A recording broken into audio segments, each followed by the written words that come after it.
अस्सलाम वालेकुम। मेरा नाम है दानिश मकसूद और आप देख रहे हैं मेरा YouTube channel Dawn news editorials.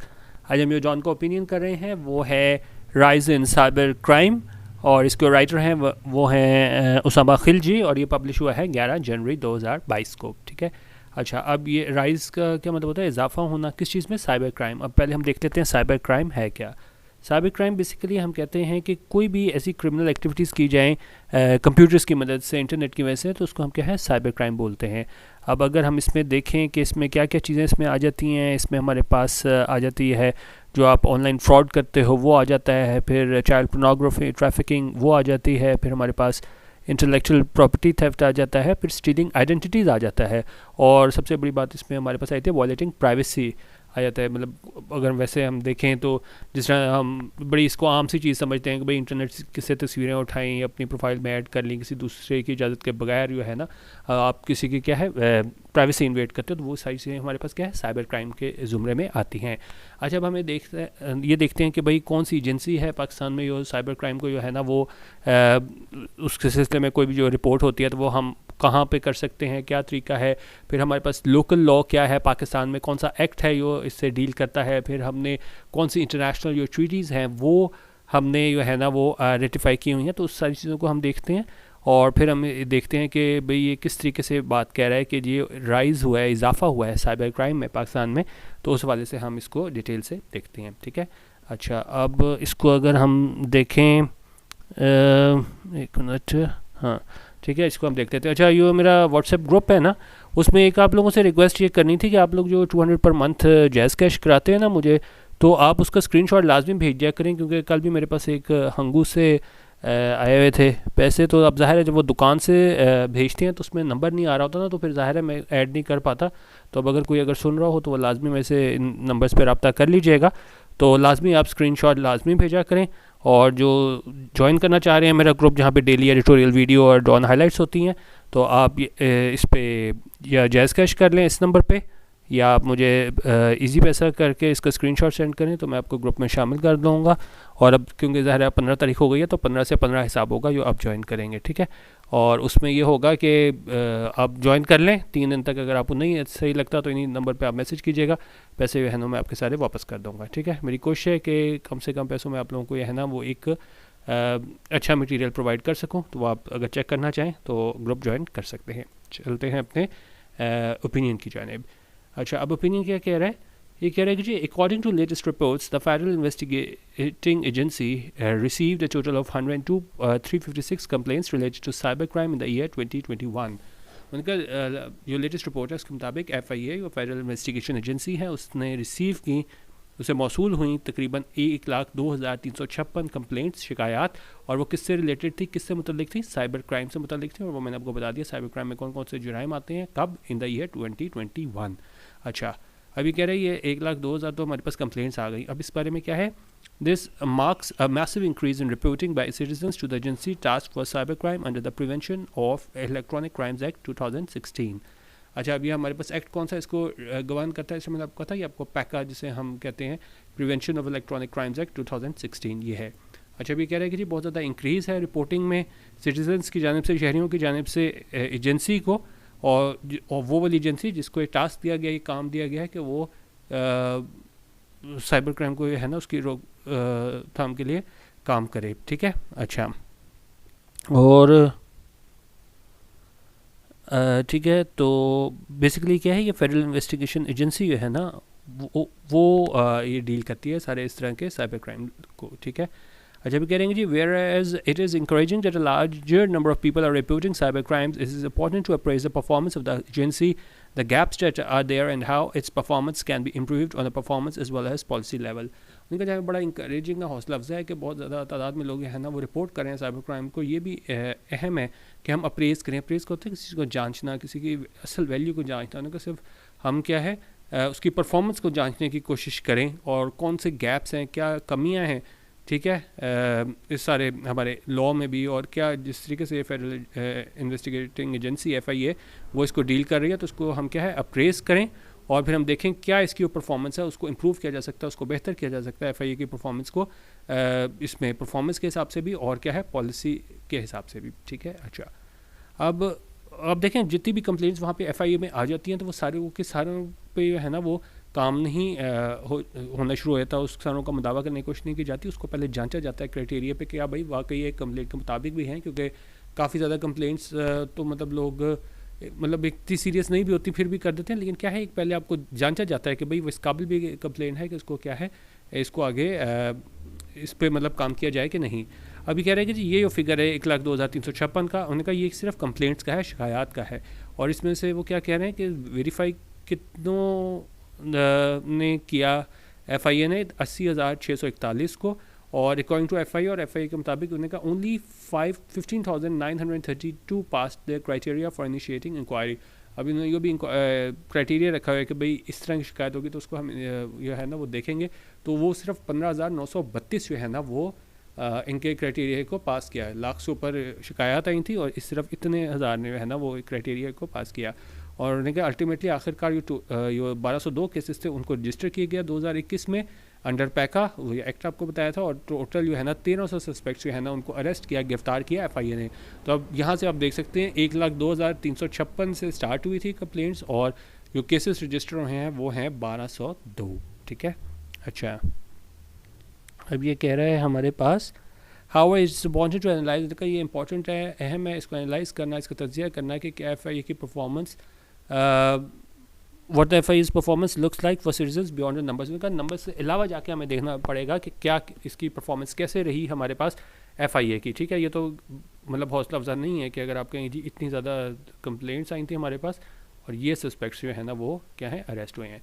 अब इसे ना 5 पॉइंट्स में तकसीम कर दी है कि क्या वजूहत हैं कि एफआईए है ना वो ज़्यादा मौसर साबित नहीं हुई है। अब पहली चीज़ हम देखते हैं, अब यहाँ पे फर्स्ट सेकंड थर्ड करके इसने यहाँ पे बात की है, तो यहाँ पे सबसे पहले बात कर रहा है कि एफआईए जो है वो क्या है एक्यूटली अंडर इक्विप्ड है। अंडर इक्विप्ड होता है जब आप जो है ना आपके पास रिसोर्सेज नहीं होती, इक्विपमेंट नहीं होता, और वो किस तरीके से अंडर इक्विप्ड है उन्होंने क्या एज पर पैका और जो हमारा एक्ट है उसके मुताबिक जो साइबर क्राइम केसेस है ना वो सिर्फ रजिस्टर होते हैं एफआईए के साथ, नॉट द पुलिस। ठीक है, वैसे तो जो क्राइम होते हैं तो हम पुलिस से पास जाते हैं, लेकिन जो साइबर क्राइम है ना उस सिलसिले में हम क्या है एफआईए से रजू करते हैं। और उन्होंने कहा एफआईए है वो सिर्फ मौजूद है बड़े शहरों में पाकिस्तान के, इसका मतलब है कि वो लोग जो बाहर रहते हैं ना उनको हंड्रेड्स ऑफ किलोमीटर्स जो है ना वो सफ़र करना पड़ता है ताकि वो एक फॉर्मल कंप्लेंट जो है ना उसको दर्ज करा सकें। इसी तरह उन्होंने कहा जो साइबर क्राइम कोर्ट्स है हमारे साथ उसके साथ भी यही हिसाब है कि उसके लिए भी लोगों को क्या है बहुत ज़्यादा ट्रैवल करना पड़ता है, और क्या है बाज़ को हर महीने जो है ना वो हेयरिंग के लिए है वो सफ़र करना पड़ता है ताकि इनकी केस पे है ना वो सुनवाई हो सके, और उन्होंने कहा और फिर क्या उनका केस क्या है ट्रायल हो सके उस केस का। ठीक है, अच्छा लेकिन उन्होंने कहा जो रिपोर्ट्स हैं उसके मुताबिक एफआईए है वो प्लान कर रहा है कि वो हम बनाएं ऑफिसेज हर डिस्ट्रिक्ट में, और क्या है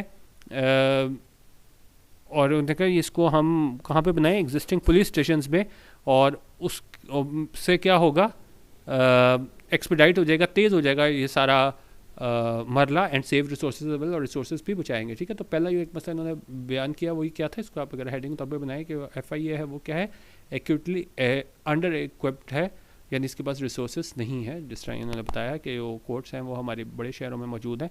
ठीक है, तो और लोगों को क्या है फिर बहुत ज़्यादा मुश्किलात का सामना करना पड़ता है। अच्छा अब देखते हैं सेकंड नंबर पे वो क्या कह रहा है, और हमारे पास क्या चीज़ है।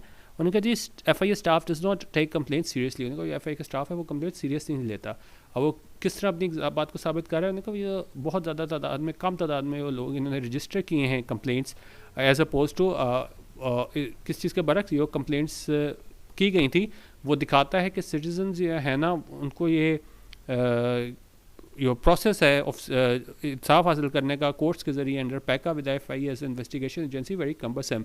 तो उन्होंने कहा ये जो है ना उनको ये प्रोसेस ये क्या है बहुत ज़्यादा कम्बरसम लगता है। कम्बरसम होता है कोई बहुत ज़्यादा चीज़ कॉम्प्लिकेटेड हो, मुश्किल हो। ठीक है, और उन्होंने कहा ख़ास तौर पे ये बात ट्रू है, सही है ख़वातीन के लिए, माइनॉरिटीज़ के लिए, अक़लियतों के लिए, और ख़ास तौर पे लोगों के लिए जिनके क्या है ज़्यादा पावरफुल कनेक्शंस नहीं हैं। और कह रहे हैं जी many women are reported to have been told, उनका बहुत ज़्यादा ख़वातीन को जो है ना वो एफआईए की जानिब से कहा गया है, ऑफिशियल्स की जानिब से कि यो उनको थ्रेट्स दिए गए हैं, और यो नॉन कंसेंशुअल इमेजेस के उनकी इजाज़त के बगैर ये इमेजेस जो है ना शेयर किए गए हैं उनके मतलब साबका शोहरों की जानिब से, या अगर कोई उनको ब्लैकमेल कर रहा है तो उन्होंने कहा जी वो इतने ज़्यादा सीरियस क्राइम्स नहीं है। ठीक है, और या फिर वो क्या करते हैं, अदर्स इंटेलिजेंट विक्टिम ब्लेमिंग, या वो कहना शुरू कर देते हैं विक्टिम को, भाई आप ही ने कुछ किया होगा। फर्दर ट्रॉमाटाइजिंग सर्वाइवर्स, ट्रॉमाटाइजिंग होता है कि मज़ीद किसी को शॉक में डाल देना, अपसेट कर देना उनका, और इस तरह की बातें करते हैं ऑफिशियल्स के। विक्टिम भी होता है ना, और ज़्यादा ट्रॉमाटाइज हो जाता है और ज़्यादा शॉक में आ जाता है, या तो उनको विक्टिम ब्लेम किया जाता है, या क्या है उनको बड़ा उनको मतलब जब वो विक्टिम ब्लेम करते हैं तो वो क्या है मज़ीद शॉक में आ जाते हैं। ठीक है, तो यहाँ पे बता रहे हैं, साथ साथ करते जाएँ। एक तो हमारा अंडर इक्विप्ड था, सेकंड नंबर पे था कि वो इनके ऑफिशियल्स हैं वही उसको कंप्लेंट्स को सीरियसली नहीं लेते, जिस तरह वो कहते हैं कि भाई अगर बगैर ज़्यादा तस्वीरें किसी ने डाल भी दी तो ये इतना सीरियस क्राइम नहीं है कि इसको क्या है रिपोर्ट किया जाए। अच्छा, अब थर्ड जो क्या कह रहे हैं उनका एक परसेप्शन है। परसेप्शन क्या होता है कि आपका एक आप कह लें एक तसव्वुर कह लें, ठीक है, और वो क्या है FIA के बारे में कि ये एक टूल है, एक ज़रिया है गवर्नमेंट के पास कि वो अपने नाक़दीन है उनको क्या है चुप कराए।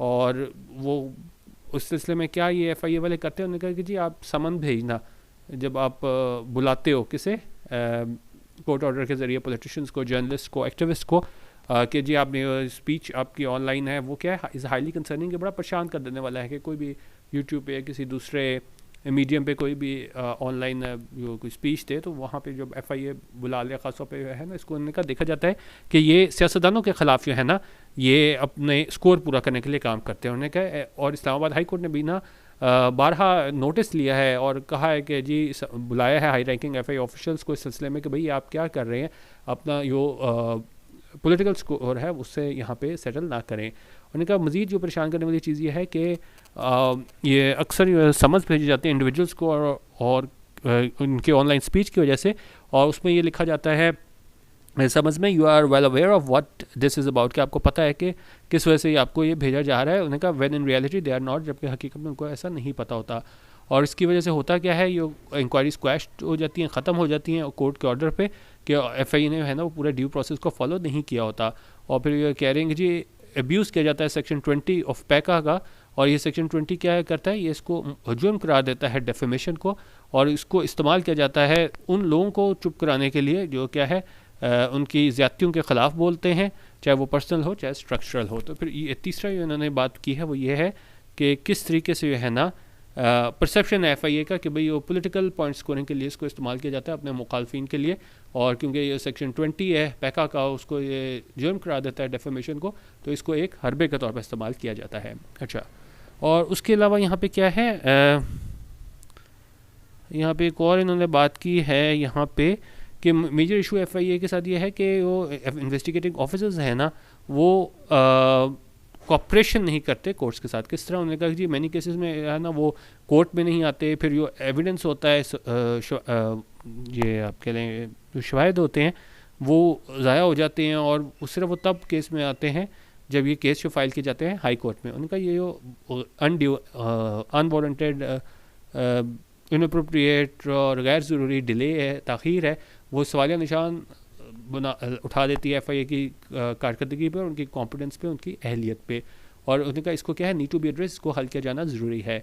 और यही बात उन्होंने फॉरेंसिक लेबॉर्ट्री के लिए भी कही कि उन्होंने कहा ये सिर्फ थोड़ी सी हैं फॉरेंसिक लेबॉर्ट्रीज़ पूरे मुल्क में, और उन्होंने कहा मज़ीद डिसिप्लिन और रिसोर्स की ज़रूरत है ताकि वह ना डील किया जा सके। इन्फ्लक्स ऑफ केसेस जो बहुत ज़्यादा केसेस आ रहे हैं उनको क्या है डील किया जा सके। ठीक है, अच्छा, चौथे नंबर पर कह रहे हैं कि जी FIA है ना वो रिकॉर्ड पे है कि जो शिकायत करते हैं कि सोशल मीडिया कंपनीज है ना वो कॉपरेट नहीं करती इन्वेस्टिगेशंस में। अभी इसमें देखते हैं क्या मसाइल है। इसमें ये है कि जी इश्यूज़ जो है ना वो हैं lack of policy level engagement की वजह से, किसकी जानिब से, पाकिस्तानी गवर्नमेंट की जानिब से और इंटरनेशनल फ्रंट्स। अब वजह क्या है, ये इंटरनेट है ना वो बिल्कुल एक अमली तस्वीर है किस चीज़ की, एम्पटमाइज़ होता है, be perfect example of international cooperation की। और उनका इसको जो एड्रेस करना है ना इश्यूज़ को, उसके लिए भी ज़रूरत है इंटरनेशनल पार्टिसिपेशन की। अब बहुत बड़े जो रीज़न है वो ये है कि Pakistan does not have a mutual legal assistance treaty with the United States where most of these companies are based and whose laws they follows. अच्छा, अब जितनी भी हमारे पास ये कंपनीज़ हैं सोशल मीडिया कंपनीज़ वो क्या है US में बेस्ड हैं, और वो क्या है वो फॉलो करते हैं इसको MLAT mutual legal assistance treaty, लेकिन क्या है हमारी कोई इसके साथ नहीं है ट्रीटी यूनाइटेड स्टेट्स के साथ, तो वहाँ पे हमारे पास मसाइल जन्म लेते हैं। उन्होंने कहा अगर पॉलिसी लेवल पे ना MLAT was pursued by the government of Pakistan, अगर इसको परस्यू किया जाए पाकिस्तानी गवर्नमेंट की जानिब से, तो बहुत ज़्यादा जो लीगल इशूज़ हैं ना और जो रिक्वेस्ट हैं ये लीगल केसेस फ्रॉम पाकिस्तान की जानिब से इसमें शामिल है सोशल मीडिया कंपनीज, उनको क्या है हल किया जा सकता है। अब एक और बात कह रहे हैं कि जी पाकिस्तान जो है वो नहीं सिग्नेटरी इस कन्वेंशन जो है साइबर क्राइम की, जिसको ये है ना बुदापेस्ट कन्वेंशन भी कहा जाता है। तो और ये मसले हैं, और फिर क्या है, और जो matters related to taxing internet based companies, Pakistan has not been involved in the OECD's model reporting rules for digital platforms which could enable it to tax internet companies। तो पाकिस्तान जो है ना वो इसमें भी इन्वॉल्व नहीं है OECD मॉडल रिपोर्टिंग रूल्स में, तो इस वजह से भी है ना वो हम टैक्स नहीं कर पाते इंटरनेट कंपनीज़ को। ठीक है, तो ये सारी वजूहत बता रहे हैं कि हम किधर सिग्नेटरी नहीं हैं और फिर हम इसमें भी नहीं शामिल OECD मॉडल में, तो इस वजह से है ना हम इंटरनेट कंपनीज़ को टैक्स नहीं कर पाते। उनका ये पॉलिसी फेलियर्स हैं जिनको एड्रेस किया जाना ज़रूरी है अगर पाकिस्तान चाहता है कि अब सीरियस है अपनी डिजिटल पॉलिसी से मुतल्लिक, और वो हासिल करना चाहता है माशी फ़वाइद, और साथ साथ क्या है वो रिड्रेसल चाहता है, दादरसी चाहता है लीगल इश्यूज़ की जो ये सामना करना पड़ता है इसे साइबर क्राइम केसेस के हवाले से। उनका ये बहुत ज़्यादा जो एक चीज़ ज़रूरी है वो ये है कि जो फंडामेंटल राइट्स हैं उनको प्रोटेक्ट किया जाए और जो ड्यू प्रोसेस को फॉलो किया जाए साइबर क्राइम केसेस में।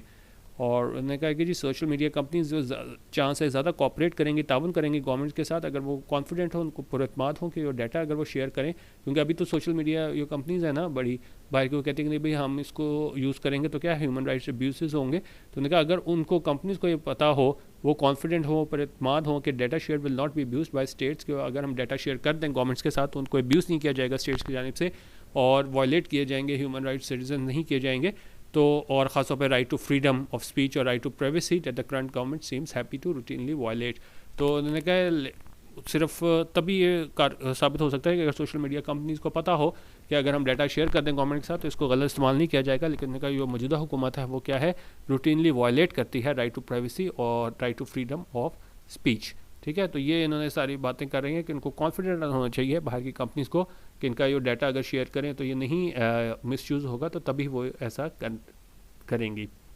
अच्छा, उन्होंने कहा और फिर कह रहे हैं जी FIA है ना वो मज़ीद ख़वातीन ऑफिसर्स उसमें शामिल किए जाने चाहिए, इंडक्ट किए जाने चाहिए, और उनको मज़ीद रिसोर्स दिए जाने चाहिए, ट्रेनिंग दी जानी चाहिए।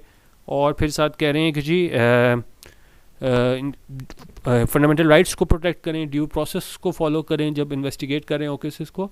और कह रहे हैं तकरीबन 100 मिलियन लोग जो है ना इंटरनेट इस्तेमाल कर रहे हैं, तो उसको एक तरजीह बनाना चाहिए हमारी मौजूदा गवर्नमेंट को, बजाय इसके कि वो पैका और FIA को एक टूल के तौर पे, हरबे के तौर पे इस्तेमाल करें अपने पॉलिटिकल अपोजिशन को जो है ना वो खामोश करने के लिए। ठीक है, उनका गवर्नमेंट्स को ये याद रखना चाहिए कि डेमोक्रेसी में, जमहूरियत में कोई भी पार्टी है ना वो दूसरी साइड पे हो सकती है पावर छिन जाने के बाद। ठीक है, यानी अपोजिशन में आ सकती है, हर पार्टी ने है ना वो हमेशा हुकूमत में नहीं रहना।